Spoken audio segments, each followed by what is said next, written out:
the trial, flip the switch. I hope it doesn't even go that far. I hope somebody puts a bullet in his head outside the courtroom. That's what two other brothers had to say about their bag of shit brother that we're talking about in this episode today. Welcome to the Brothers in Crime podcast. We are brothers. We talk about true crime, We don't take ourselves too seriously. and you shouldn't either. Cheshire, Connecticut is a cute little town nestled in New Haven County. Known for its beautiful fields, farms, and gardens, Cheshire offers a relaxing and scenic getaway that our minds conjure up when we think about picturesque parts of New England. Back in 2020, according to the census, Cheshire's population was just over 28,000. Despite this Gilmore Girls charm, Cheshire was the site of a horrifying crime in 2007, one that shook the community to its core. Sometimes referred to as the Cheshire Home Invasion Murders, these crimes profoundly impacted the town and the state of Connecticut. According to a friend of the victim's family, people in town refer to it as Cheshire's 9/11. Life was one way, and then it's another. That's right, and when this case went to trial, it would be the first time in state history that the Connecticut Judicial Branch offered post-traumatic stress assistance to jurors who served for 2 months on the trial because they'd been required to look at disturbing images and hear grisly testimony. The Petit family was the epitome of a happy American family who lived in an affluent New England suburb. They were well known and respected in Cheshire, and there were 4 of them. William and Jennifer, they were the mom and dad, and they had 2 daughters together, Michaela and Haley.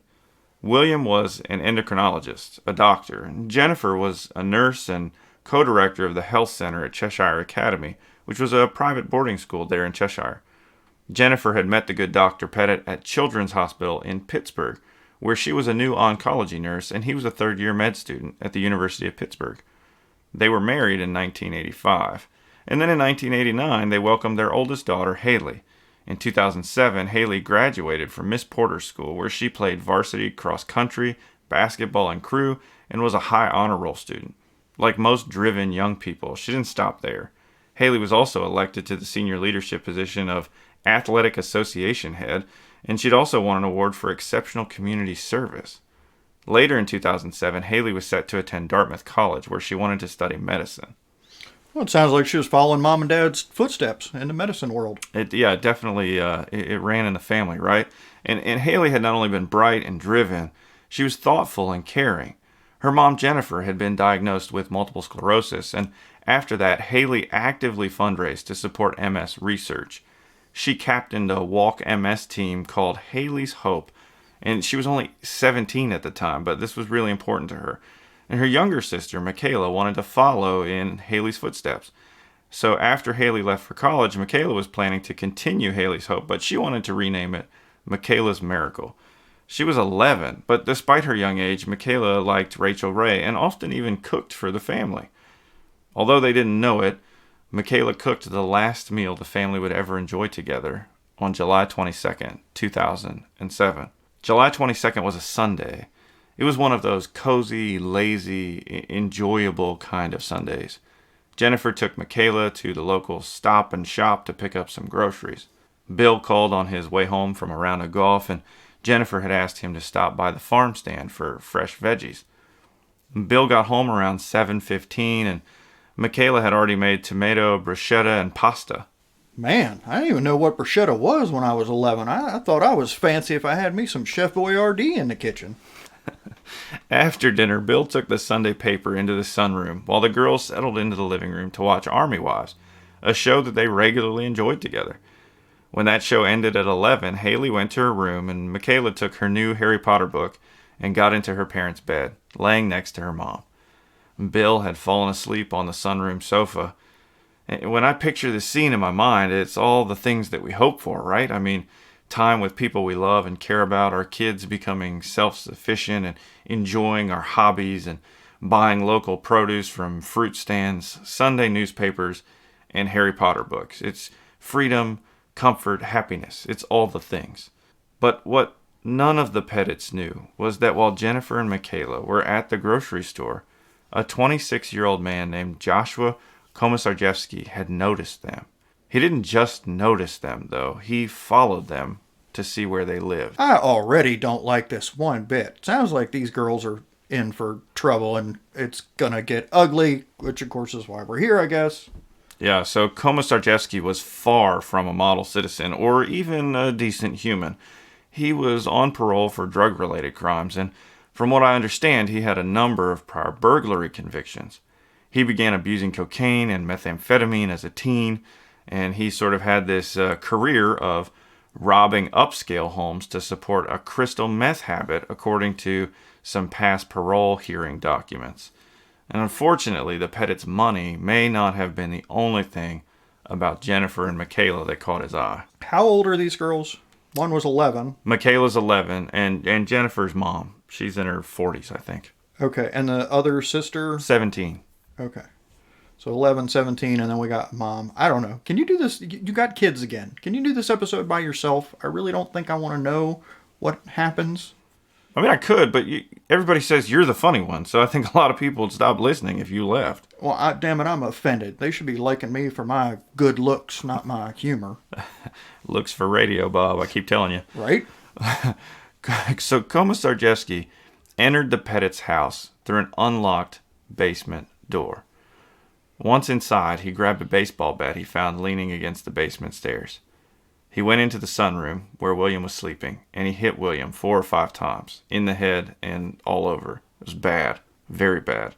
Komisarjevsky wasn't alone, though. He had brought somebody that he'd met in a halfway house in 2006, this person named Hayes, and the two of them tied up William's wrists and ankles with plastic zip ties and rope.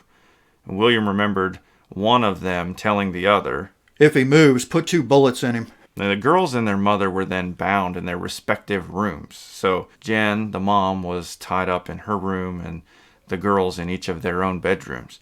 Their wrists and ankles were tied to their bedposts, and pillowcases were put over their heads. After restraining the victims, Komisarjevsky and Hayes began searching the house for cash. They took William to the basement where they tied him to a support pole, and the two just continued ransacking the house for money, but they didn't find the payout that they were after. Then, during their search, they found a checkbook and believed that the Petits had tens of thousands of dollars in their bank account.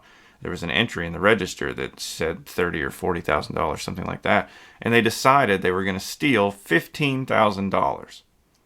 15 will buy a whole lot of meth. That's right. So Hayes left the house and can be seen on surveillance video from a gas station just after 7 a.m., buying $10 worth of gas, and he splits that $10 into 2 gas cans that he had taken from the Petit home. After returning to the house with the gasoline, Hayes then took Jennifer to the bank. Okay, let me make sure I'm tracking with you here and got this right. They broke in around 3 o'clock in the morning, spent about 4 hours looking for cash or whatever, and then one of them goes to this gas station, and there's a plan to go to the bank.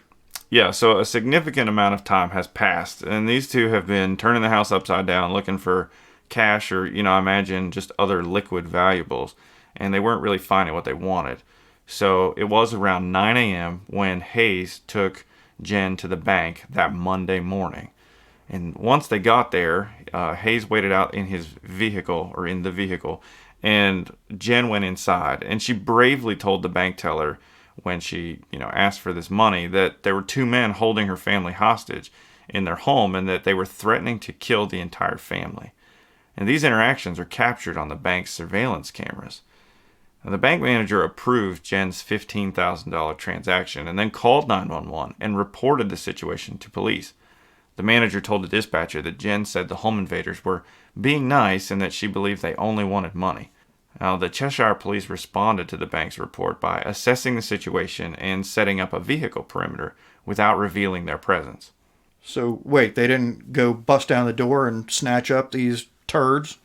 Yeah, that didn't happen, and we'll talk about that a little more in a minute. But before we do, I think it would be a good time for you to go ahead and provide folks with a trigger warning. Oh, good Lord. I knew this was going to happen. How many triggers are we talking about today? I think you probably should just cover all of them.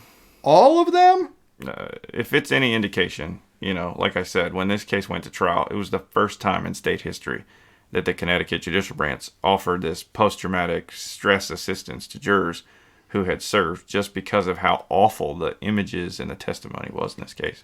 All right, folks. Well, here's your trigger warning. Apparently, this is going to include kids, sexual assault, torture, murder, and a whole bunch of other bad shit. So, I mean, obviously, you're listening to a true crime podcast, so you know we're not talking about rainbows and sunshine here. But, you know, if any of those particular subjects are a problem, now's the time to bail out. Yeah, so up to this point, Bill had been beaten badly with a baseball bat, and all the women were tied up.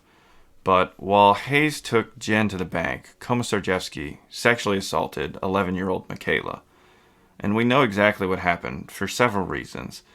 He confessed to it during his interrogation, which you can listen to on YouTube if you are so interested. But warning, it's heavy and it's gross, and I don't necessarily recommend it.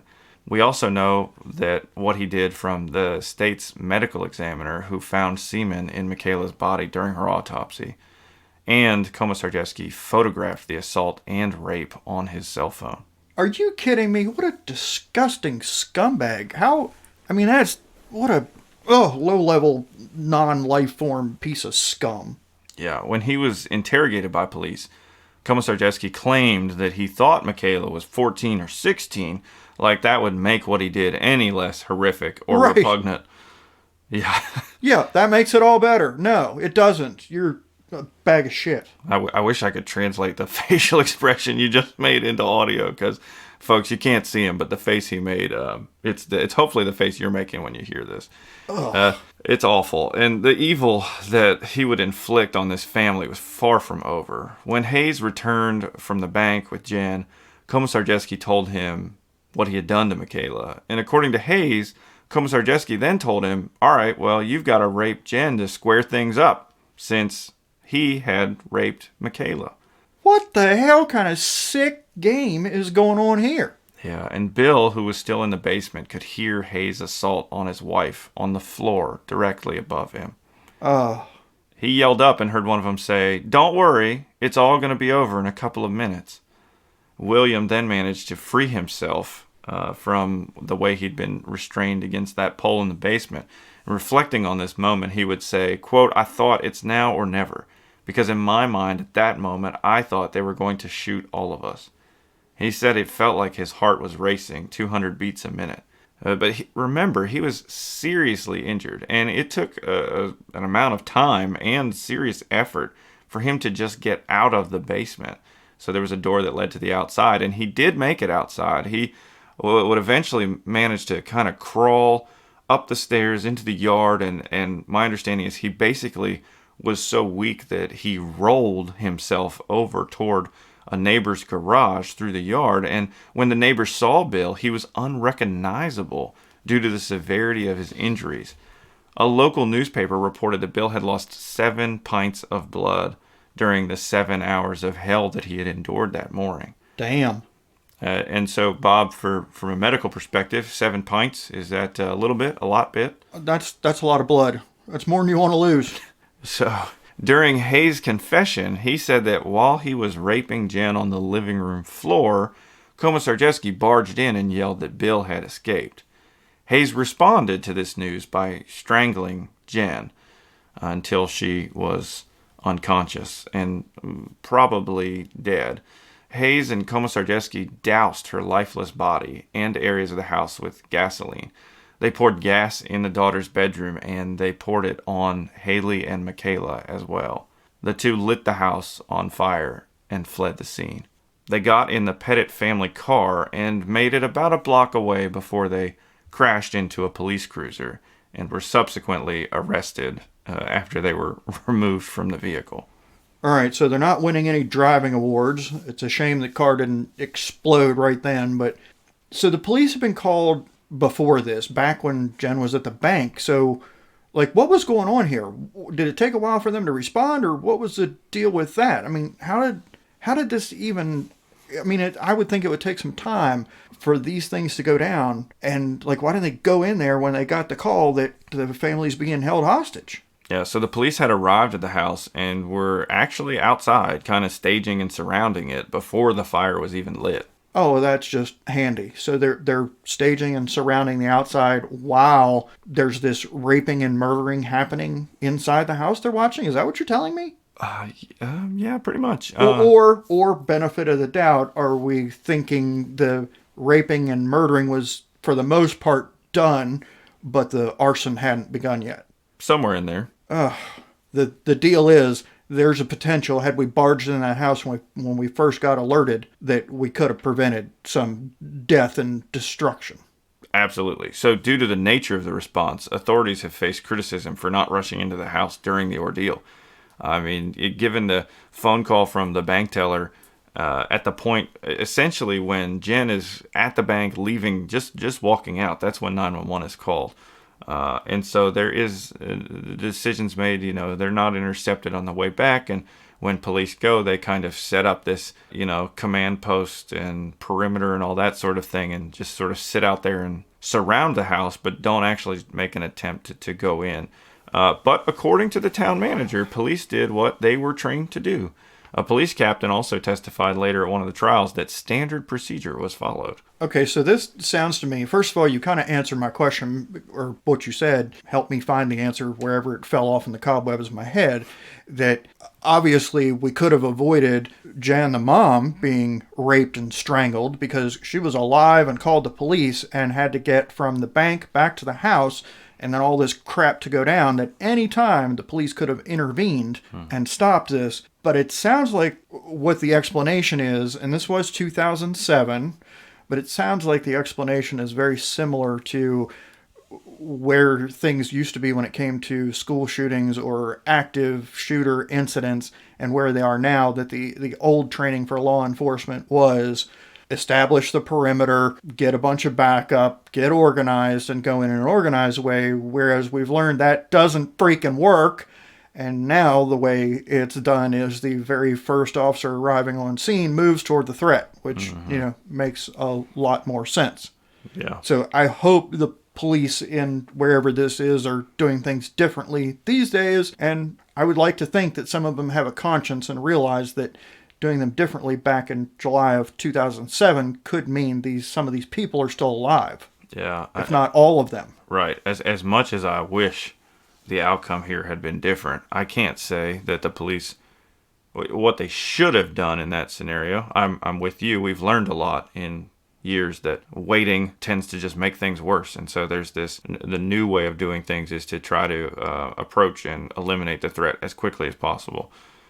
So I'll leave scrutiny of their actions to the folks who are trained in those tactics, who can speak to it better than I can. But yeah, it's heartbreaking, right? It's just awful. And just like the first responders who surrounded the house that day have been sort of analyzed and criticized, some have criticized Bill, arguing that he should have done more to protect his family. And Komisarjevsky is among those critics. Okay, well, Komisarjevsky is about 3 levels below the dog shit on the bottom of my shoe. So who gives a rat's behind what he thinks? And I can see maybe where people think, well, Bill got himself out to safety while bad things were happening to the others. On the other hand, you have to remember, this guy lost 7 pints of blood. He was beaten, it sounds like, very badly. And if he was beaten to a point that he is unrecognizable, and I have seen people in that situation who were unrecognizable by the way they'd been beaten, and they were very close to death. When your brain has been insulted by a baseball bat a few times, it's not exactly high functioning, and your body isn't working the way it's supposed to. You had these other injuries. I don't know that he had the capacity to go intervene, or if he had the physical ability. But at the bare minimum, the hindbrain was probably thinking safety. It's kind of what we all default to. It's what we do every day, is just try to survive. We go back to our primitive thinking. And so that might have been, some of that might have been involuntary, as in, I just need to get out and away from the threat. And he might have lacked the capacity, may not have been able to think or physically do something to help at that point. I imagine had he, tried to intervene in the house there, he probably would be dead. He would have never made it to the neighbors to tell his story and provide evidence and testimony. Yeah, what if I told you he was on blood thinners? Oh, it's a miracle he's still alive. And that's what the doctor said whenever they treated him. If he lost 7 pints of blood and he's on blood thinners, it's a miracle he's alive. Yeah, and I've seen some of the photos and stuff. I mean, his head injuries alone were, whew. And let me tell you something else. I don't know this guy Bill. I don't know anything about him. But I can tell you, if I were in this, I think pretty much anybody in this situation, and I don't know how this story ends, but I know some people are dying here. I think Bill probably, after this happened, would have much preferred that he never left that house, or that he did try to do something if he was capable and got himself killed, because I doubt it was really enjoyable for him to live knowing what had happened and living without the people he lost. Yeah, and there's an HBO documentary about this case, and one of the things that was particularly, and there's plenty in this whole incident, but one of the things that kind of stood out that was particularly moving and heartbreaking in the documentary is Bill talks about, and I think it actually comes through the perspective of Jen's parents, so his wife's parents, which I've already mentioned that, Hayes strangled her to death. So whenever Bill is able to talk to them for the first time, he apologizes for not saving their daughter and their grandkids. And their response is, "We're so happy that you're okay." I just thought that was, that's what you want, right? I mean, to see, you have this family that's clearly just incredibly grief-stricken with everything that they're going through. And so his in-laws, instead of saying, and you can imagine, right? Some people probably wouldn't handle that as well. And it would be, you failed us and our daughter and whatever. And that wasn't their response at all. Their response was, there was nothing you could do. And it was the right thing for you to do what you did. And we're just glad you're okay. Yeah, I agree. I mean, it's not like he had full function of his faculties and was capable of doing anything and chose to kind of stroll out the front door and go sit in one of these cop cars that was just watching the whole thing go down. That's not what happened here. It doesn't sound like. If he had his mental abilities and his physical capabilities, he probably would have done some things differently that day. But the man can't, and you can't blame him for that. Yeah, exactly. And I just want to clarify, so the statement that I was making about the critics comes from in Komar-Starjewski's diary, which was entered into evidence. He called Bill, quote, a coward, and claimed that he could have saved his family if he wanted to. That's absolutely disgusting. Coward? Calling Bill a coward? This is the guy that's, raping and killing and... Oh, come on. Come on. Yeah, so going back to the crime scene for a moment, the Petit girls, so Michaela and Haley, both died from smoke inhalation. Haley had somehow managed to escape her restraints and ran out of her bedroom into the hallway where she collapsed and ultimately died. Her body was found at the top of the staircase. Her feet had 3rd and 4th degree burns, indicating that she got very close to the fire around the time she died. So when it comes to those degrees of burns, typical nomenclature is superficial, like a sunburn, partial thickness, it's where you get blistering and whatnot, and then full thickness. And most places use 1st, 2nd, and 3rd degree burns. We try to call them by what they're actually, called, so you understand what they mean. I didn't even know 4th degree burns was a thing until I was researching this case and then had to look it up myself. So I'm glad that you're kind of clarifying this. It kind of is and it isn't. You don't hear it very much in most texts. It's 1st, 2nd, and 3rd degree, which correspond to superficial, partial thickness, and full thickness. You rarely hear people calling it a 4th degree, which just means at that point you're down into the bone. The interesting thing is that when you get to, I'm going to stick to what I know, which is the superficial, partial, and full thickness. When you get into those full thickness burns, that it literally burnt away the top parts of the skin and the lower parts of the skin, the fat beneath it, and into the muscle. The part that's burned away, the part that's really deep, that part doesn't hurt. You don't have the nerves there to cause pain. But what's painful is the entire ring around the burn, the edges where it transitions from burnt to unburnt flesh. That is excruciatingly painful. Those areas are. The stuff that's burned away, it doesn't hurt because it's gone. And the medical examiner who performed the autopsy couldn't determine if the the burns occurred before or after her death. Michaela's little body was still in her room. She was in her bed, her hands tied to it and her lower body hanging off of it. Forensic testing found bleach on Michaela's clothes. Investigators believe that Komisarjevsky had tried to essentially destroy or cover up to get rid of the DNA evidence that he had left from when he assaulted her. Although both Hayes and Komisarjevsky confessed to the murders, each claimed that the other was the driving force or mastermind behind the home invasion turned horrific crime spree. Oh, well, I mean, yeah, and these are some trustworthy, upstanding folks. I mean, I hope for the sake of these girls, you said that Haley was undetermined whether the burns happened before or after death and that she died of smoke inhalation. And I hope that it was the smoke inhalation. That's a much more peaceful way to go than being freaking burned alive. That's just horrible, horrible, horrible, horrible things. Okay, so we got these guys. We know what they did. We've got the confessions. I assume they've either been buried under the jail within a month of this or executed, right? Not quite. This is the part where I tell you that the first trial started more than 3 years later. Oh, good Lord, you freaking lawyers. So jury selection got going in January of 2010. Bill was there each day in court, even though he was recovering from a brain injury and only able to sleep a couple hours a night. He was living with his parents, waking up every night at 3 a.m., the same time the attack started.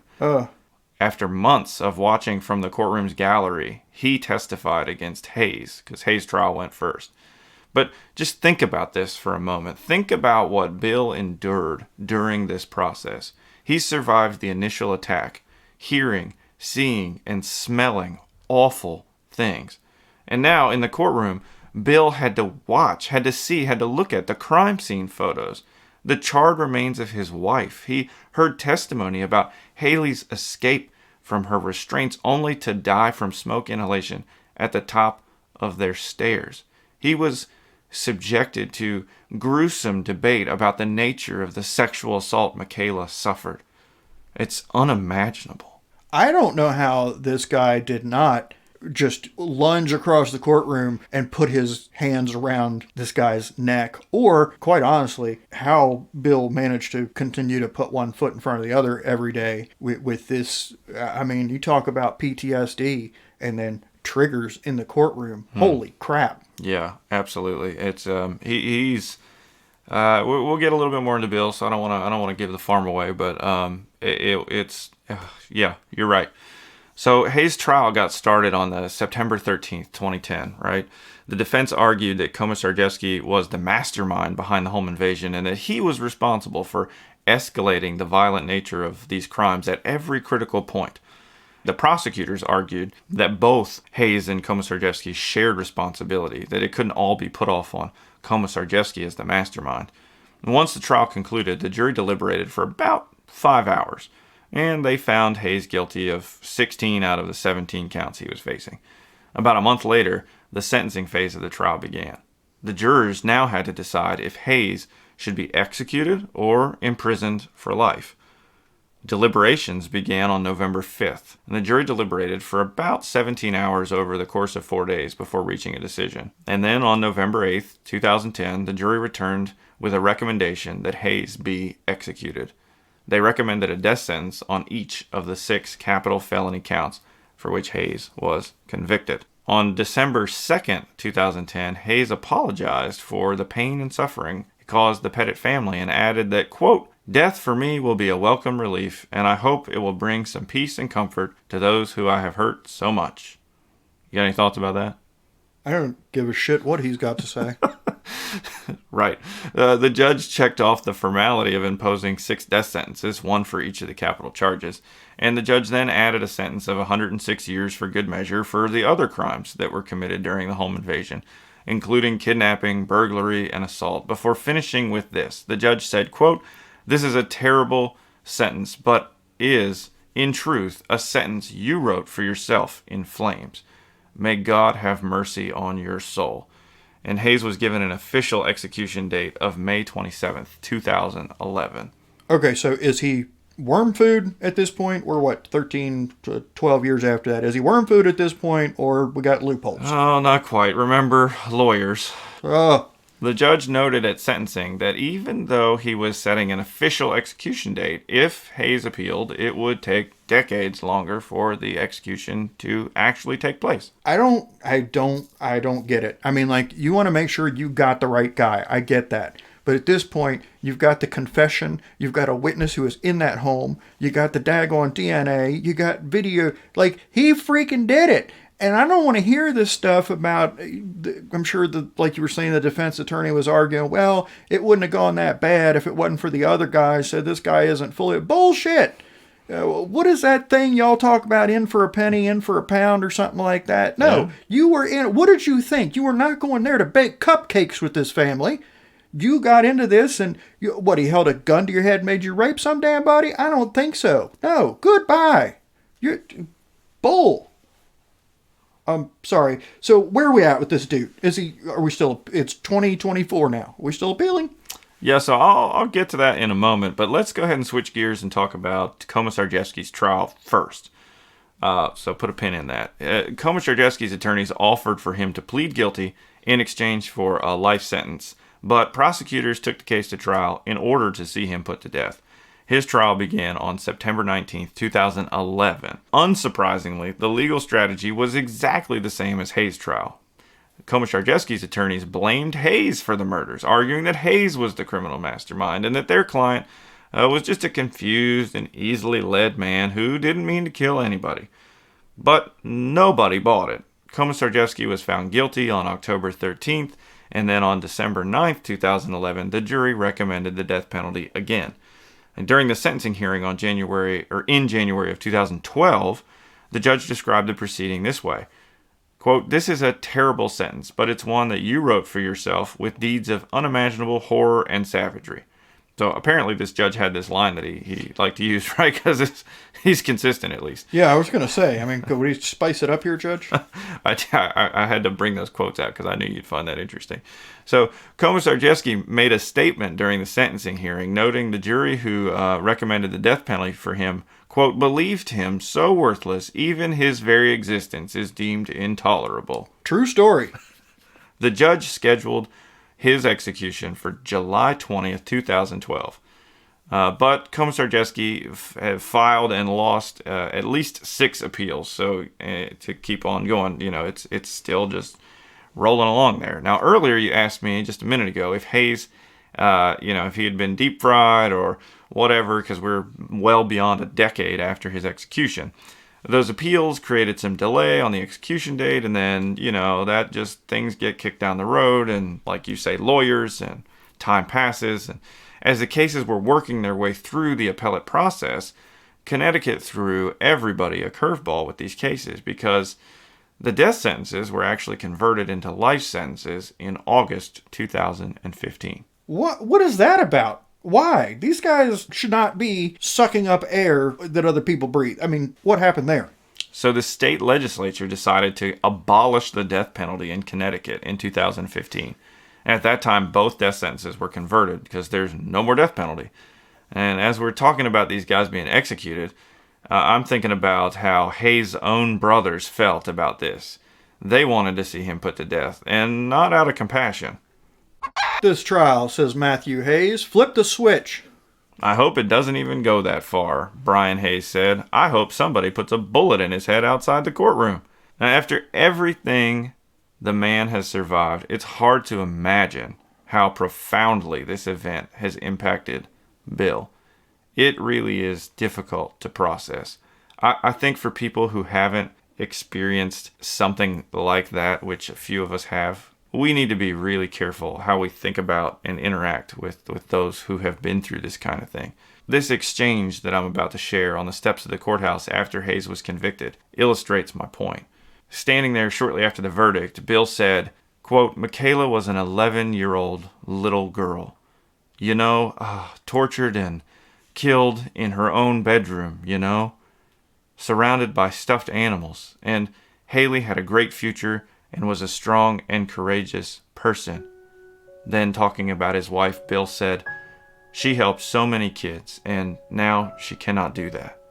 Bill continued on saying, "We all know that God will be the final arbiter, and I think the defendant faces far more serious punishments from the Lord than he can ever face from mankind." But then a reporter asked whether the conviction had brought Petit closure, and he responded, "I don't think there's ever closure. I think whoever came up with that concept's an imbecile." There may not be closure, but Dr. Bill Petit wants to make sure that the 3 ladies who lit up his life are not forgotten, that their memories are properly honored. He created the Petit Family Foundation, and it does all sorts of great work. I want to share from that website, the website for the foundation, what it says about the future of it. It says that it's their hope and goal to continue to raise and distribute funds to fulfill their mission. This includes providing help to educate young people, especially in sciences, to help support those with chronic illnesses, and help to protect those affected by violence. The many great things that have been inspired by the lives and memories of Jennifer, Haley, and Michaela Petit are well known, which in turn has enabled us to follow their example and help more people each year. It is nevertheless an ambitious goal, and we implore all who care to help us attain these important goals.